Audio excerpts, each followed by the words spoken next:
여러분 안녕하세요. 채널지모의 TJ입니다.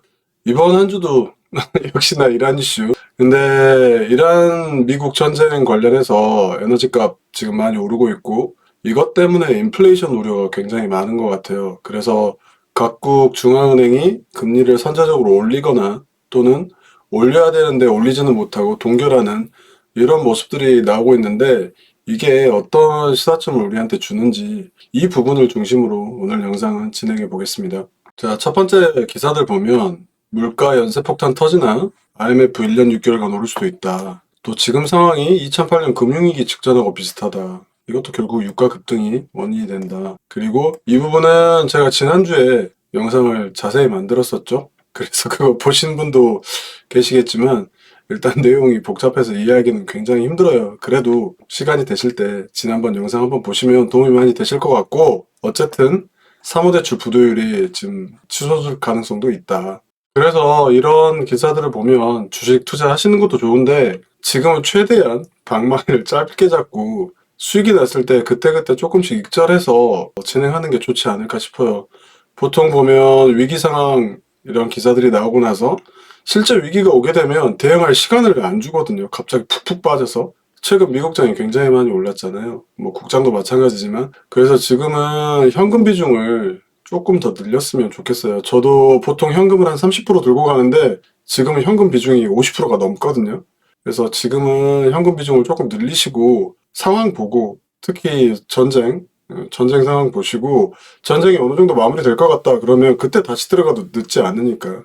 그래서 지금은 선제적으로 대응하는 게 굉장히 중요할 것 같아요. 그리고 이번에 패드에서도 미국 기준금리를 동결했지만 보시면 에너지 쇼크 때문에 호주 같은 곳은 선제적으로 금리 인상을 했고 또 고유가 때문에 일본이나 영국, 유로존도 지금 금리를 동결하고 있는 상황. 만약에 전쟁이 길어지고 에너지 가격이 폭등해서 전 세계가 금리를 인상해야 되는 시점이 온다. 그러면 주식시장은 안 좋겠죠. 근데 이런 시기에 좋은 섹터가 하나가 있어요. 그리고 이 부분에 대해서 2주 전이었나? 2주 전 영상에 투자의 대가 드라켄 밀러가 선택했던 ETF 기억나실지 모르겠어요. XLF라는 거. 금융주 ETF. 이 XLF는 카드니 자산운용사니 은행이니 이런 다양한 금융상품이 모여 있는데 금리 인상이 시작된다 그러면 제일 먼저 수혜를 받는 게 은행주예요. 은행의 주 수익원이 예대차 마진이잖아요. NIM, 님이라고 하는데 우리나라도 마찬가지지만 이건 전 세계 은행들이 다 똑같은 그런 행태인 것 같긴 해요. 금리가 오르면 맨 먼저 대출금리가 엄청 오르죠.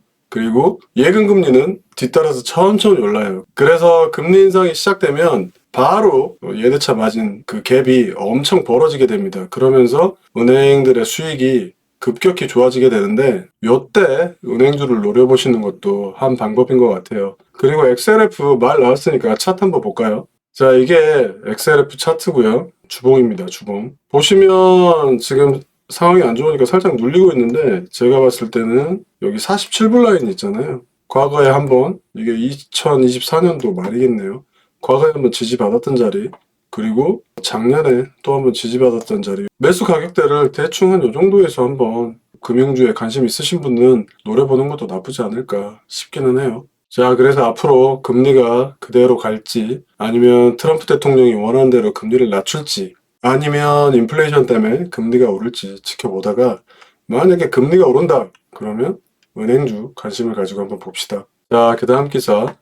이제는 원유 대란뿐만 아니라 나프타까지 대란이 발생하나 봅니다. 아무래도 석유 화학 제품 만들려면 시작점이 나프타니까 원유 가격 오르면 당연히 나프타 가격 오를 거고 원유 수급이 불안해지면 나프타 수급 불안해지겠죠.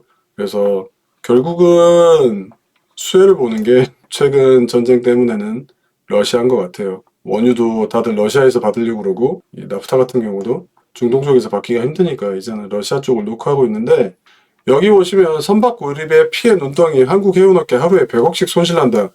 이 기사를 보셨는지 모르겠는데 이게 지금 잘하면 우리한테 큰 투자 기회가 될 수도 있을 것 같아요.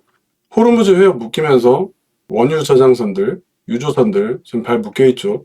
근데 시장에서는 각 국가에서는 원유 수급을 중동에서 이제 러시아 쪽으로 바꾸려고 하는데 전 세계 지금 유조선이 없어서 난리고 유조선 운임이 급등을 하고 있거든요.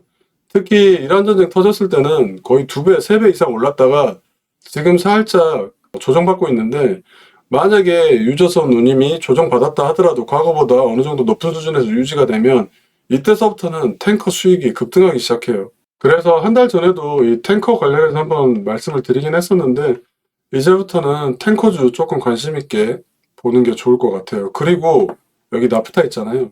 나프타 역시도 이것만 전문으로 또 수송해주는 해운사들이 있어요.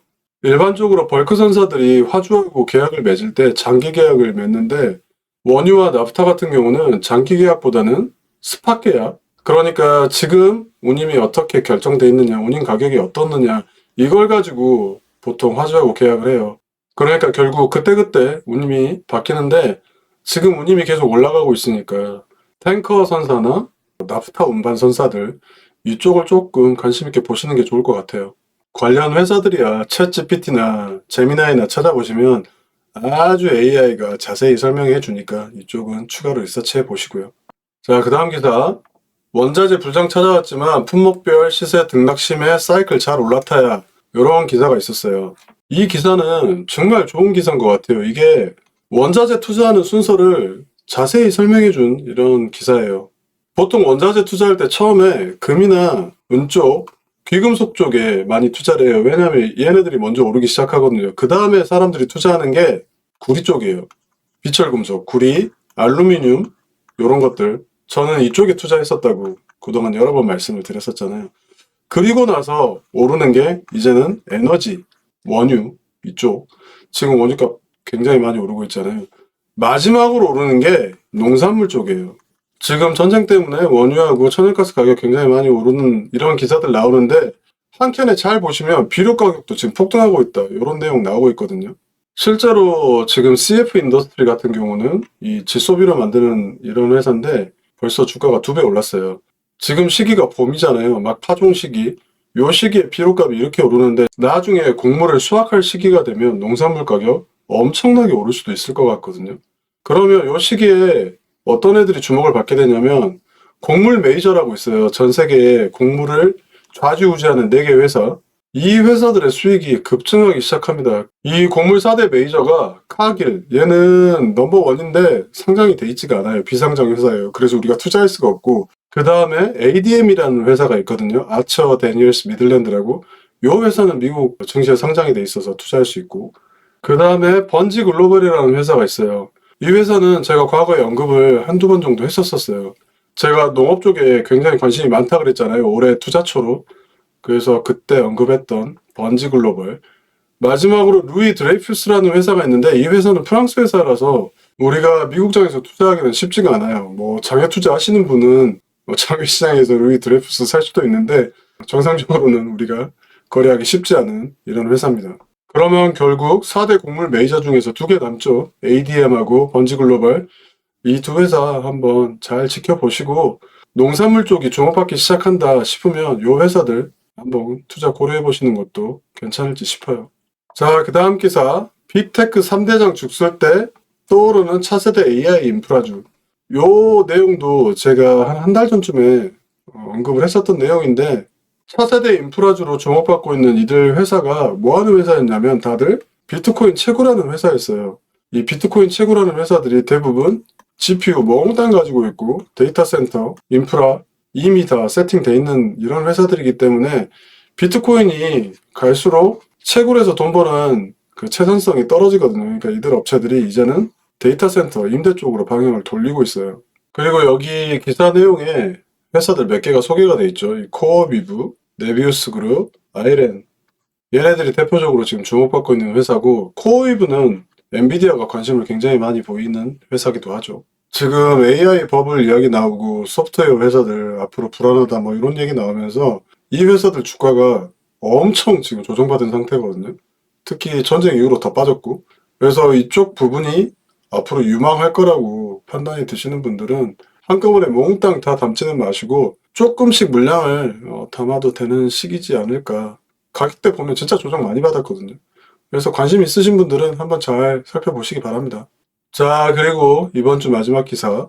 기업들 보면 최고의 신사업은 로봇이다. 그래서 로봇 쪽에 잇따라 진출하고 있다. 이 국내 이슈인데 이 기사를 보고 어떤 생각이 들었냐면 2차 전지 굉장히 핫할 때 있잖아요. 요때 생각이 들더라고요. 그 당시에 보면 무슨 페인트 하는 회사, 장난감 만드는 회사, 본드 만드는 회사 이런 회사들이 2차 전지주 진출한다고 그래놓고 투자자들 관심 막 받게 하고 바로 했던 게 뭐였냐, 유상증자였거든요. 그 당시에 2차 전지 쪽 진출한다는 기사 보고 투자하셨던 투자자분들 물리신 분들 굉장히 많아요. 그래서 지금 요즘 신문 보면 우리나라 피지컬 AI 로봇 요쪽 기사 굉장히 많이 나오잖아요. 이때 꼭 이거 악용해가지고 주가 띄우고 유상증자 하려는 회사들 꼭 나오거든요. 항상 이런 기사 나왔을 때 현혹되지 마시고 꼭 회사에 대해서 자세히 알아보고 그때 투자하셨으면 좋겠습니다.